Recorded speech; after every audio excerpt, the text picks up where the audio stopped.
Broads Media. Not ideal, definitely not ideal, but I won't lose my mind over it. Before we talk about this loss to the Washington Wizards, if you're new to the channel, make sure you hit that subscribe button and hit that thumbs up button as well. It really helps the channel. I can't thank you enough for all the crazy support that you provide in my direction. Without you, there is none of this, so thank you so much. If you're looking to buy tickets to go to any event, you can utilize the promo code BROADS, by the way, at SeatGeek's checkout page for $20 off. So forget about those fees, forget about that. What? 70 bucks? I thought it was 50. I got you covered. Promo code BROADS, SeatGeek's checkout page. Lastly, TikTok, Broads Media. We're incorporating some fun over there. With all that, enjoy the show.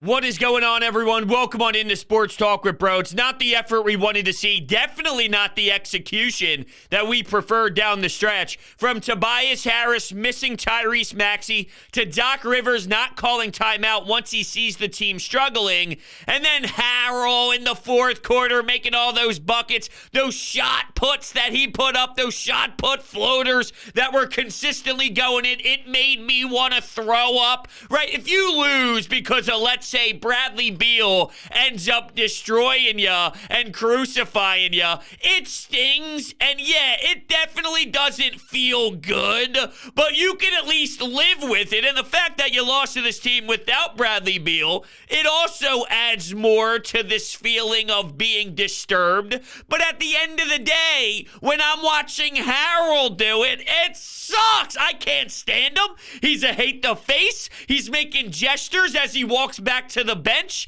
You would have thought that this team just won game 3 on the road of a playoff series. Not that they would ever have home court advantage to begin with, so shame on me, a game 1 or something. This team stinks, okay? This team stinks. I'm just saying in theory. Come on now. Harrell making buckets. It's awful. Now, Jim Lynam on the postgame show thought that we should not be debating if a timeout was called or not. What really should happen is the player should make a better play late down the stretch. Tobias Harris, once he does stumble, because it did seem like Joel Embiid stepped on his heel, which then impacted the way that he was dribbling up the floor. And then if you felt, okay, now that I am somewhat in an awkward position, let me hold back and we can kind of settle things down to get a shot that we're looking for. He believes that instead of arguing about the head coach, what should have happened was the play just be better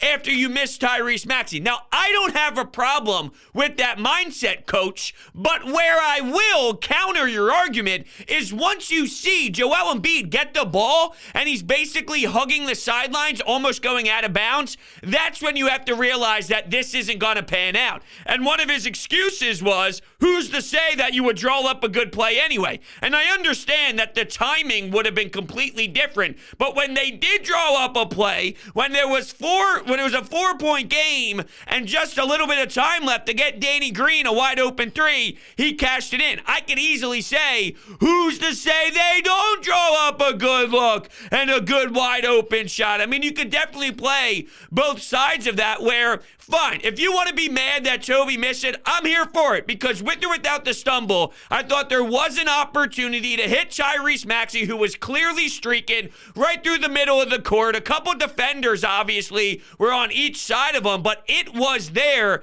and he just couldn't get it to him. And I thought early on, it's a shame, right? Because clearly everyone who just despises Tobias Harris is now going to throw all the blame on him and throw all the shade right back towards his direction when he's been playing good ball as of late. And I'm with you. Look, it's inexcusable to miss that, but that's not where the game was lost. There was so much more involved. If we do want to study the angle of Doc Rivers, who apparently liked the angle that Joel Embiid had once he got the basketball there for that late possession, and he was about to drive. He saw that, so he let Joel Embiid drive. I still would have called the timeout anyway. Why are we playing basketball in the fourth quarter and having Maxey and Joel Embiid off the floor at the same time, right? We go back to Doc Rivers shoots his team in the foot every single damn time he goes to the all-bench lineup. That's not fair. Not every single damn time. Once in a blue moon, it ends up working, and then we discuss it and we talk about how they did some good things. Majority of the time, though, it ends up being something that hurts them. There should never, ever, ever, ever, ever, ever, ever, ever, ever, ever, ever, ever, ever be a time where Tyrese Maxey and Joel Embiid, not one of them is on the floor. That's malpractice. That is disturbing, pathetic, poor coaching, and that really does eat me alive that you do that. So if you just think about where the Sixers were late, maybe they're not in that position that they were in if Doc Rivers at least had one of his best players on the court at the same time. And there's no excuse, right? I mean, you can say what you want, where this is what I do and this is what I believe in, but there seriously is no reason for that to be the case, and that's another factor into why they came up short today. So I'm not going to personally put the blame on one individual and one play for what this outcome was, which was a loss, even though that was a play that has to be made. It has to be made. There's a lot of areas, though, that should have been cleaned up.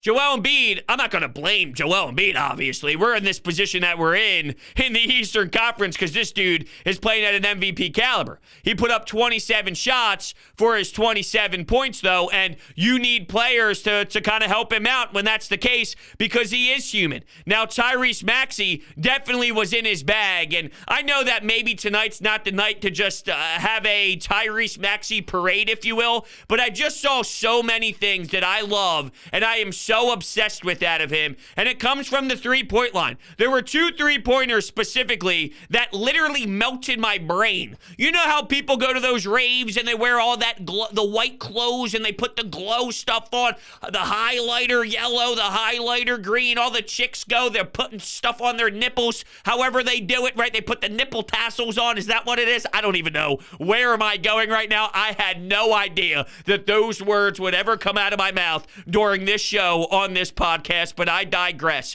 Okay, when you see something, you take Molly, you're at a rave, you're jumping up and down, you're seeing Avicii, you name it. Your face is just melting. You're watching people do that stuff with the gloves on their hands. As you can tell, I was never into that lifestyle, but you get my point. When I'm watching Maxey, I feel like I'm a 18-year-old high school kid on Molly watching some show and melting my face. It was the jab step. He gets the basketball. He does a mini jab step, and then just elects, I'm going to do this. And there was no sort of hesitation. It's almost like he knew exactly what he was going to do when he got the basketball. And it was like, yeah, I'm going to make this shot. I will cash it in your face, which was ridiculous. And then on the other side, during a later possession, he's dribbling the ball and he's starting to move towards the basket. Off the dribble, step back 3, nothing but the back of the net, which really just, it brings up this point that we've talked about before. And when you see the numbers, there were 2 areas that he got really super strong in so far this year that we knew he had to work on from last year. And when you see the jump being so eye-popping already, it's sensational. So last year, he was averaging let's see here, free throws. 1.1 free throw a game. 1 free throw a game. This year, he averages 3. So he has tripled the amount of free throws that he takes per game. When it comes to the three-point shooting, he took 1.7 attempts per game last season at 30%.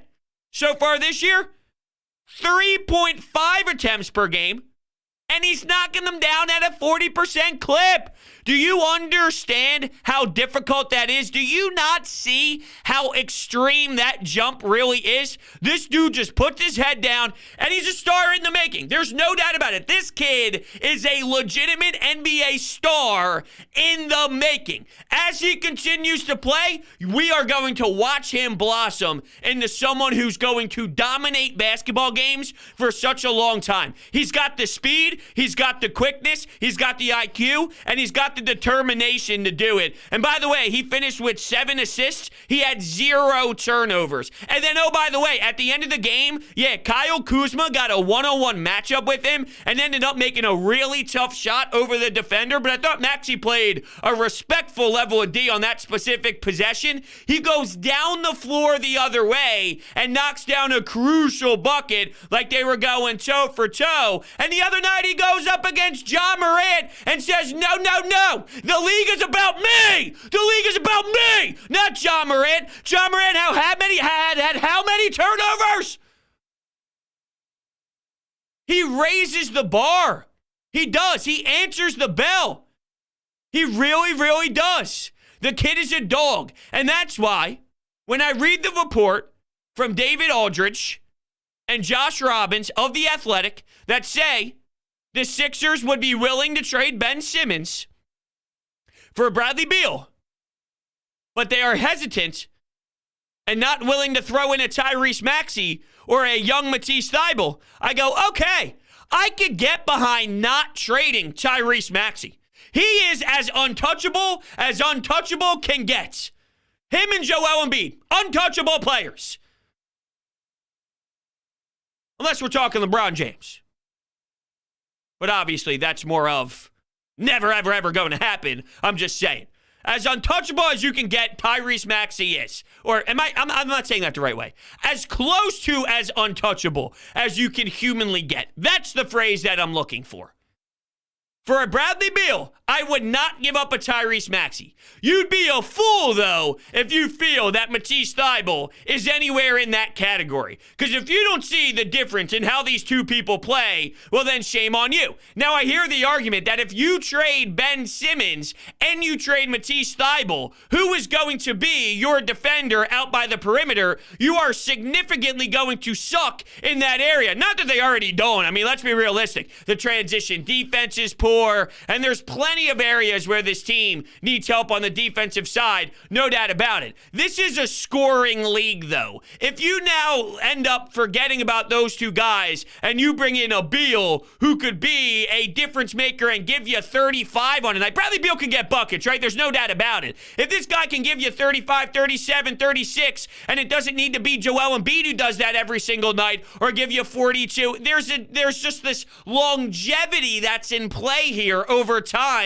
over a regular season, over the backstretch after the trade deadline. Maybe it's into next season. After this season's over, that's when they elect to move a Ben Simmons. Whether it's for James Harden or anybody else out there, it stays true regardless of the player, as long as that player can score you buckets. There's something that is said over a long period of time for your body. Joel's body, it's not as extreme and it's not as heavy, and there's not as much wear and tear. If Tyrese Maxey can flirt in 20, 25, 28, 30-point nights like he has so far this season, he doesn't do it as consistently, but the fact that he's able to and can bring it on certain nights, that's valuable on top of what a Bradley Beal can provide. So the whole Matisse Thybulle thing, it's silly to me to think that you're worried about a dude who, sure, he can defend, and there is some electricity behind what he provides, but he's problematic, and he will not get back. Like, I stress that players deserve time to grow. And I was just about to say that Matisse Thybulle will not get better in that area. But here's the difference why.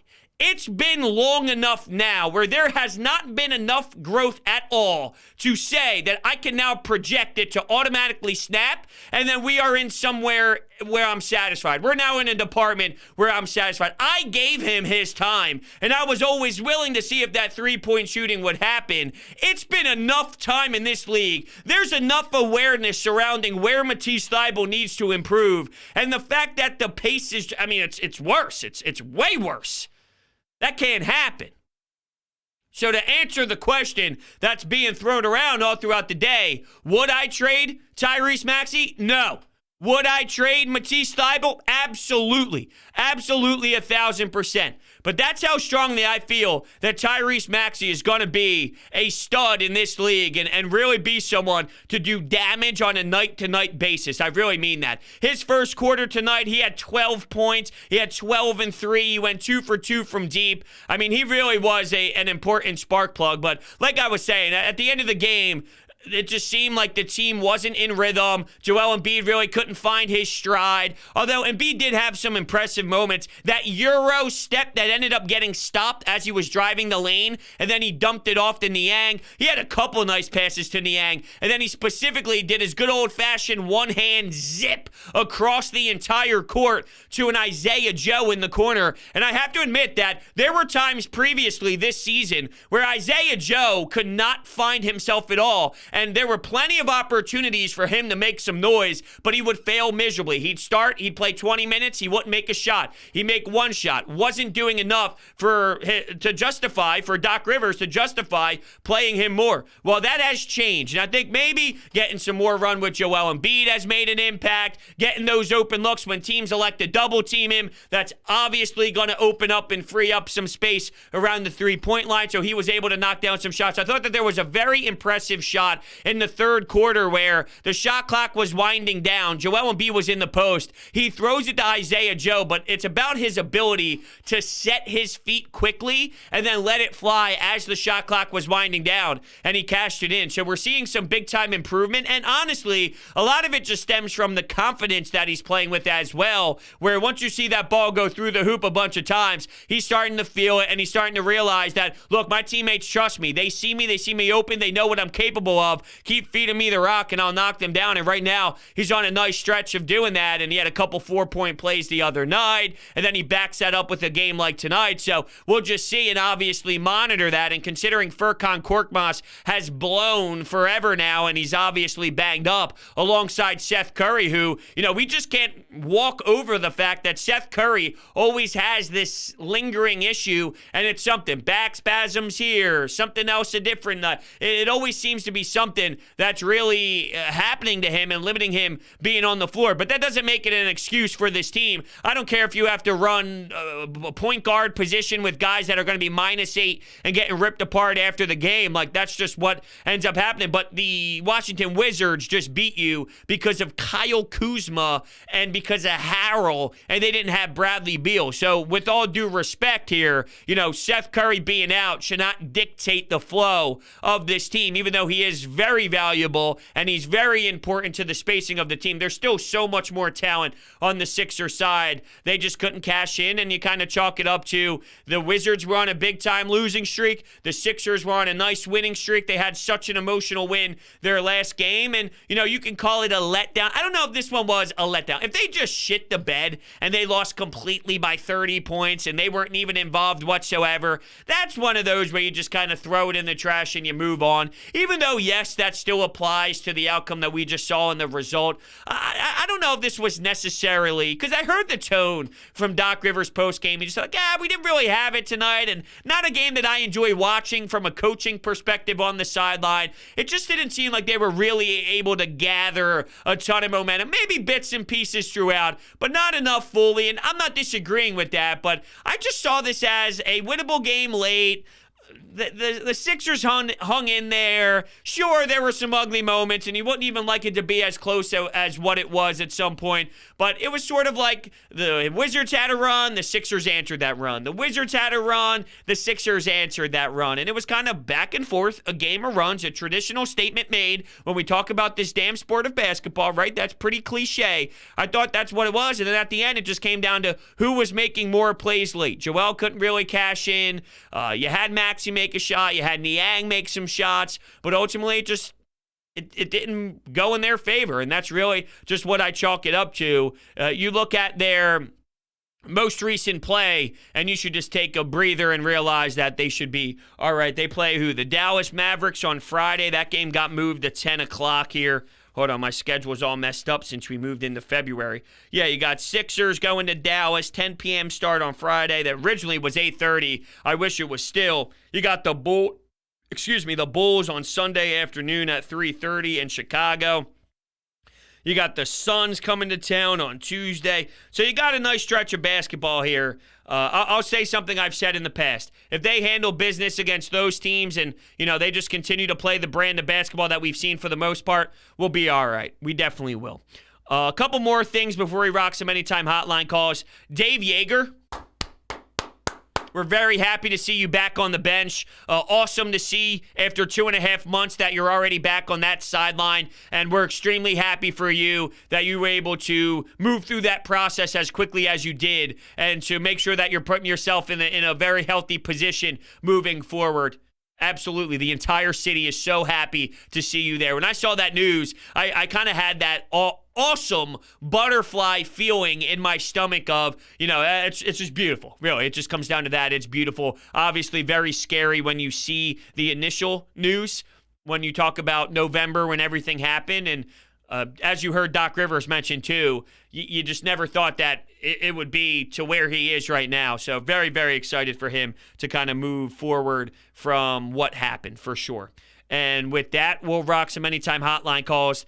DeSimone Jewelers, though, they are my jewelers. And I need to tell you about how phenomenal they are and how my experience with them was the greatest in the world. And I want you to experience that as well. I got Kara's engagement ring from them, and it was beautiful. Valentine's Day is coming up, fellas. Go get your significant other an awesome piece from DeSimone Jewelers. They're a family-owned business located in Haddonfield, New Jersey, previously in Jewelers Row. Mike, Nick, Lou, Will, they treat you like family. They really do. The moment you walk in, you're a DeSimone. They work with you to get the best design at the most reasonable price you will find in the entire market. Custom jewelry design, jewelry repairs, appraisals, watch repairs, diamond setting, and so much more. If you tell them that Broad sent you, they will absolutely hook you up.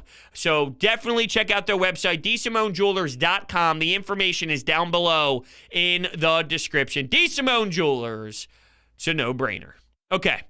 Let's rock some Anytime Hotline calls here, and here we go. Bruh, man, I swear, I'm trying to keep this in perspective because it's just a meaningless game in February, and that's what everybody's going to say, just let it go. But at the same time, I'm sick and tired of watching Tobias Harris and Doc Rivers continually try their best to make Joel Embiid's life harder. Like, it's so hard to watch, bruh. Like, I'm tired of Tobias Harris passing up open threes to dribble into the mid-range and take that same mid-range shot that he bricks off the front of the rim every time. Doc Rivers, last possession, Tobias Harris gets the ball, dribbling up the court like somebody shot him in his leg, and you don't call a timeout? You got 2 timeouts. What the hell are you fucking wasting for? What are you waiting for?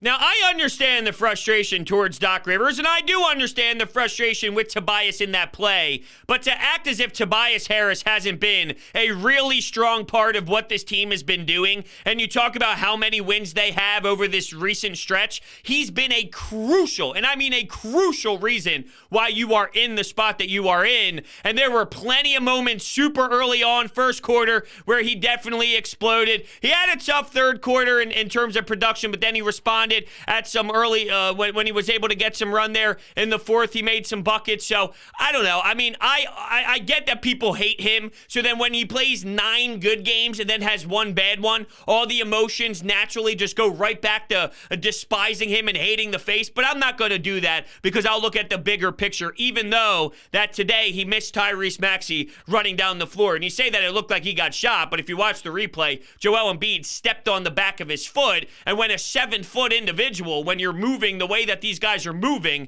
it will definitely play a role in the way that you are able to stay upright and dribble a basketball at the same time. So there was a correlation with something happening. There was a cause and an effect on why it played out the way that he did. But I mean, this is what I knew was going to happen. I already saw it all over social media, but I'm not going to go that far and deep into it because I've just watched Tobias Harris do everything that you just said that you couldn't stand, and it impact this team in a positive way more than it did in a negative way. So I'll take that for what it is. I don't think Tobias Harris makes Joel Embiid's life harder because if you think about it, Joel Embiid just won Eastern Conference Player of the Month in back-to-back months, right? Okay, well, he's been putting up 34 points per game. 34 points per game. Tobias Harris has been on a nice run while that was happening over this last month. So it's not really adding up that you're saying he's making it a living hell for Joel, yet Joel Embiid's winning accolades and being the best player throughout that time while you're discussing Tobias making it harder for him. It's just really not adding up as a whole. And the reason why Joel Embiid struggled today, Tobias Harris was making all of his shots while Joel Embiid in that first quarter was definitely struggling. He woke up, but once again, I'm just trying to play the cards here that you're trying to throw my way, which is the reason why Joel Embiid struggled is because Tobias Harris is making it harder for him. Joel was just missing his shots early on, and Joel has won accolades during this time, so I just don't see it to that full level, even though I'm with you that Tobias has been ugly early on in the season, and there's reasons to be upset with Tobias, but as of this most recent time, no, I think that it's definitely reached a point that people are getting a bit irrational with it, for sure. What's next? Even though we lost tonight, it really doesn't bother me. The last 20 games, the Sixers have been really fun to watch. Embiid's kind of at his MVP level. Harrison's coming back.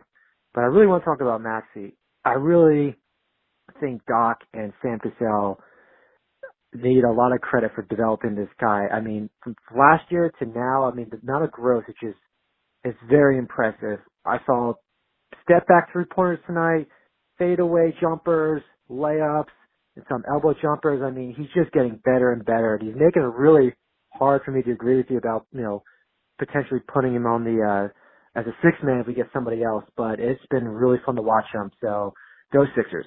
Yeah, it's been incredible for sure. And while I do believe that Sam Cassell and Doc Rivers deserve credit for polishing this kid, it's also him. And it's his ability to really study the game. And while his game is very fast, this kind of sounds funny to say, but the game is slowed down for him where he can recognize what's being ran and certain action that the defense is throwing his way and certain one-on-one matchups. And even on the defensive side, the game is just slowing down, which is making him able to play the fast pace that he's able to do. Because we've seen in this league plenty of kids that come in and they play with this fast-paced energy, this LA Fitness style of play, but they end up dribbling it off their foot or they try and force it between three defenders. And there's so much going on because it's this motor that's nonstop and it's the high energy, but it gets overwhelming because it's just head down, I'm going to go. There's a methodical way to go about things when you do play this fast-paced, quick, let me go towards the basket style of play, and he knows where the defenders are. He utilizes his body well to kind of use the rim as well. He uses his body and the rim and the backboard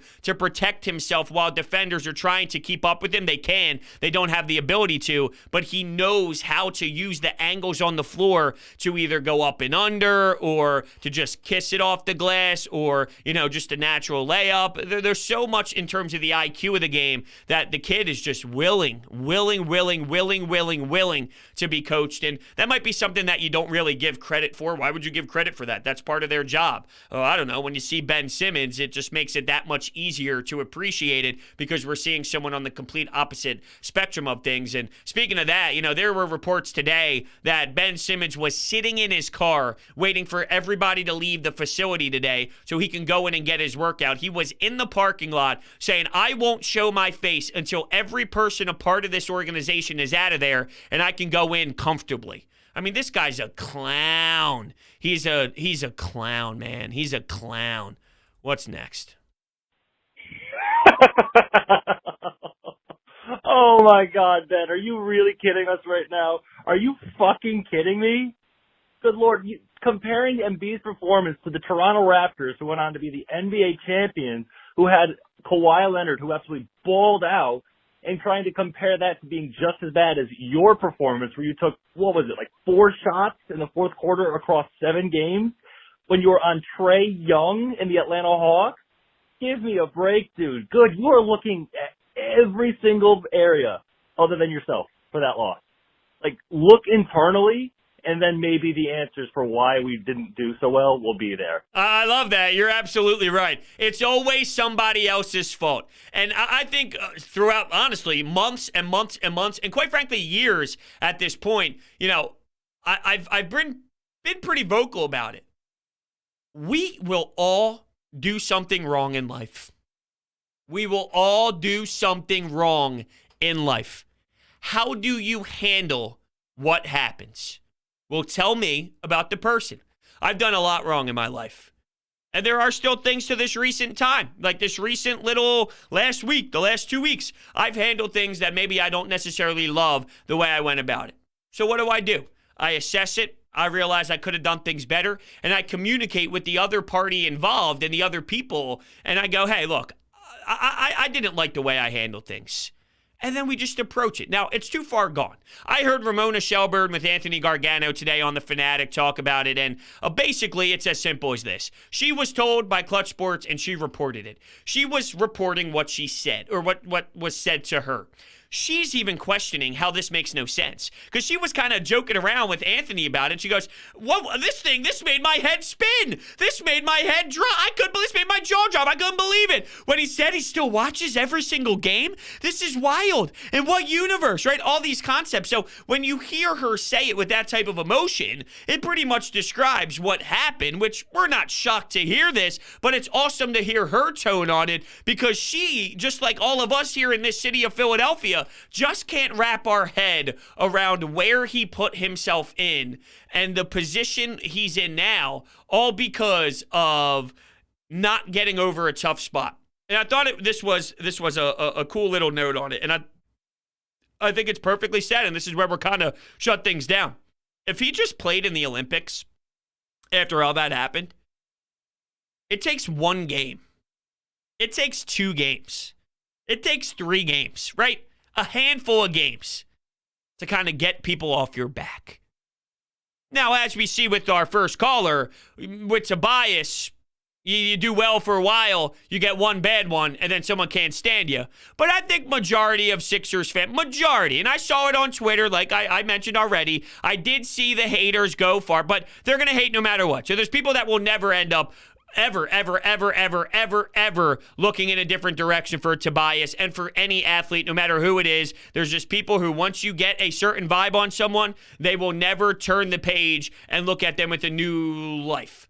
But anyway, if you go back to time, now it's hard to imagine because it got so ugly. But before it got to this level of an extreme and this level of excuses made, if he just played for the Australian team, and then he played a couple games with the Sixers early on without throwing everybody under the bus and pointing fingers at everybody but himself, it would be a totally different situation. And he put himself where he is today. And that's where you have to realize, Ben, that you did this to yourself. Nobody else did this to you. You did this to yourself. And that's why it's hysterical when you see about 2 years ago when people were talking about Ben Simmons specifically, not people, Ben Simmons specifically, talking about needing to be pushed and tough coaching and all that.